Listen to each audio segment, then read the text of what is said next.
Good morning from wherever you are watching this from. All I want to do is just share one thing that has been rolling around my mind in the last week, really, since we started this story of Lazarus, and as we're going into this week's reading too. John, when he's writing this, uses the same phrase twice, once in last week's reading and then once in this week's reading. And it's an easy one to just kind of justify or gloss over, but it really has so much meaning that I just want to stop and let us sit in for a few minutes. This week, it's right from the top, verse 38. Jesus, once more deeply moved, came to the tomb.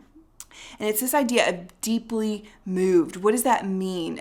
Different translations use a different word here, but the Greek that's being used most literally means to snort in, which sounds kind of funny, but when you think about how God is described in the Old Testament, it actually makes a lot of sense. In the Exodus passage that we've talked about, where God describes his own personality, one of the things that he says about himself is that he's slow to anger. But the Hebrew in that case uses this word picture of saying God is long of nose. That's actually what the Hebrew says when they say God is slow to anger. It means his nose is long. It takes him a long time to get angry, because what do angry people do? They snort. They get like all upset in the way that they're breathing. So it's interesting to me here that it's actually talking about the opposite. Jesus snorts in. He gets angry. He's not just deeply moved as in, like he's sad and he shed a tear for his friend and then moves on. This really messes with him. Why is that? What's going on that this really just messes with Jesus? And what is he so, one other term that's used here is indignant. What is he indignant about? He is worked up. In the story previously that we read last week, in verse 33, it uses this exact same verb. When Jesus saw her weeping, this is Mary, and the Jews who had come along with her also weeping, he was deeply moved in spirit and troubled. I think what Jesus is deeply moved, what he's so indignant and angry about, is seeing the effects that Lazarus' death has had on the people who are really around the grieving family. He sees how it's impacting the family themselves, these two sisters, Mary and Martha, but then he also sees the other people around. And I think it's not just about the death of his dear friend, though certainly that is a piece of it. I think Jesus has spent 2 days away from Bethany before coming to the tomb of Lazarus, praying about what's going to come. We talked last week about the fact that once Jesus steps into this radius of Jerusalem, which Bethany would have been included in, that it really is signaling the end. We already know that the Jewish leaders want to stone him, and he's getting close enough, which means they will be able to eventually get him, arrest him. This leads to the death of Jesus. Those events are set in motion when he steps into Bethany. And so he's in Bethany, and that has to be on his mind. He knows that he's going to the cross, and he knows why he's going there. And he looks out at this scene of people grieving and mourning, and it's like he's reminded of why he has to go to the cross in the first place. It's because of death and sin, and he's seeing the effects of that like firsthand. Lazarus has died. Death is a part of human reality, and Jesus knows that it never actually had to be that way. Death is only a part of our human reality because of the events of the fall.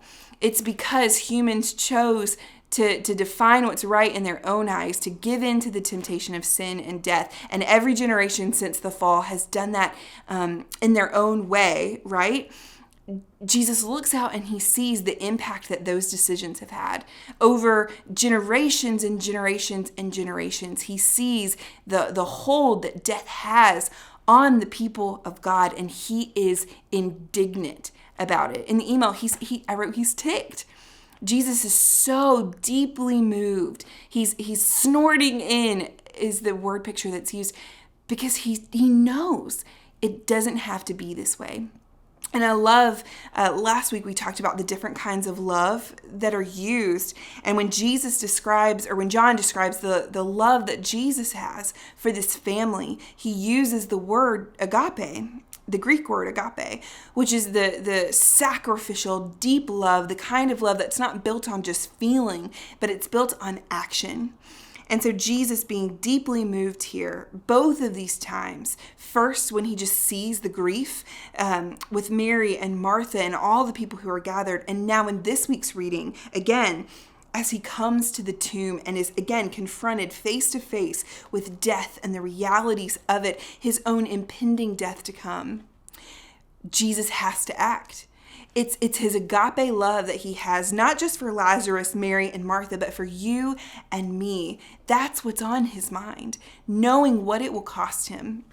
And I'm struck by this because I know that I can fall into the temptation of, during the Lenten season or just anytime we talk about the death of Jesus, thinking of it as something that he was joyful to do, that he went to the cross with like a pep in his step, or yeah, it hurt him, but like he was so glad to do it.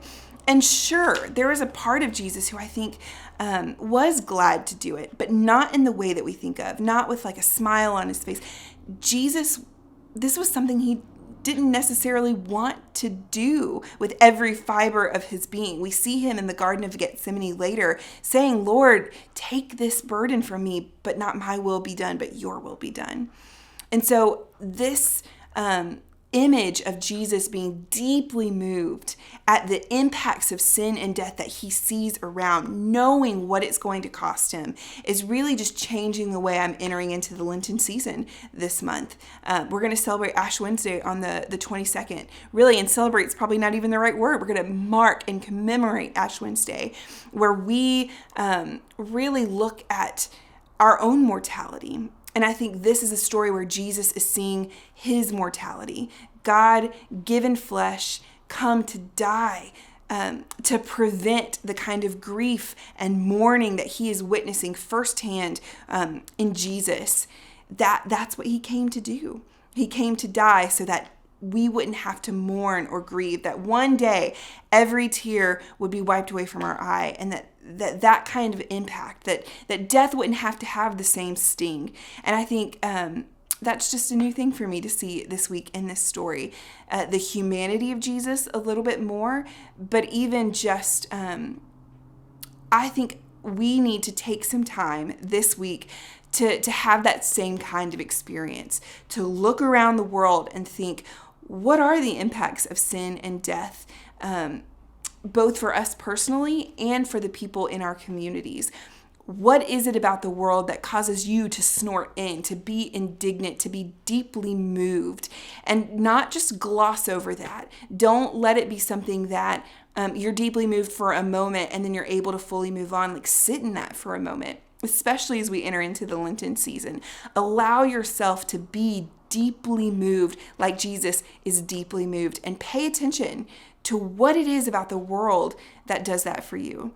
Because in the same way that Jesus has agape love for us, sacrificial love that isn't necessarily just about feelings but about action, we're called to have that same kind of love for each other and for our communities.